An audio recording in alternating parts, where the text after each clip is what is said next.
Hi everyone, hope you're going well at this time. Look, on my phone I have an app called the Pause app from John Eldridge, and it helps you to take your eyes off the circumstances and the distractions going on around you in life and to be able to focus on God.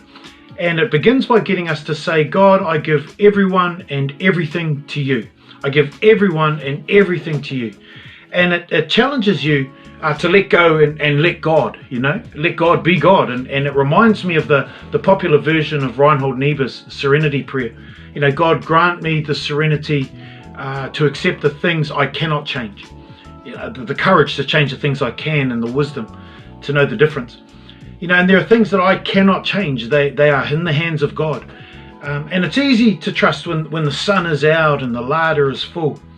But it's harder to trust, to have faith when things are difficult, when they're outside of our control, and when fear and dread and anxiety and worry can sort of loom a bit larger and begin to bully us. Now, Ignatius of Loyola said that sin is an unwillingness to trust that what God wants is our deepest happiness. And I found that really challenging, that and until we are convinced of this, that God wants our deepest happiness, there's a tendency within us to want to control our own lives. But when we know ourselves as deeply loved by God, it becomes easier to trust God and to love Him in return and to love others. And that's the journey that we're all on. I've always loved the prophet Habakkuk and his honesty and freedom in interacting with God. And at the book's end, the prophet he fearfully is awaiting the future.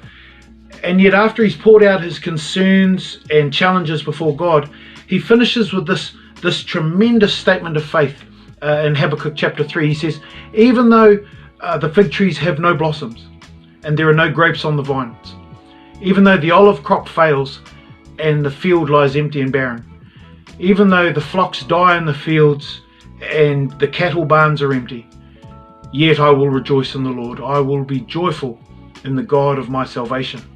A tremendous statement of faith, to trust in God, as I said, when the sun is out and the cupboard's full and everything's rosy, is quite easy. But to trust in those hard times when I'm challenged in my understanding and my experience, though the future is uncertain, though we face a challenge unprecedented in our times, that's quite another. So like the prophet of old, can we say, yet I will rejoice. I will be joyful in the God of my salvation. For no one has loved me as He has or does or will. And so my prayer is that God, that He would help us to rest in His love, that we would be able to lean into Him in faith and to be able to look forward with His hope. And so God bless you all whānau at this time, and stay safe and stay well.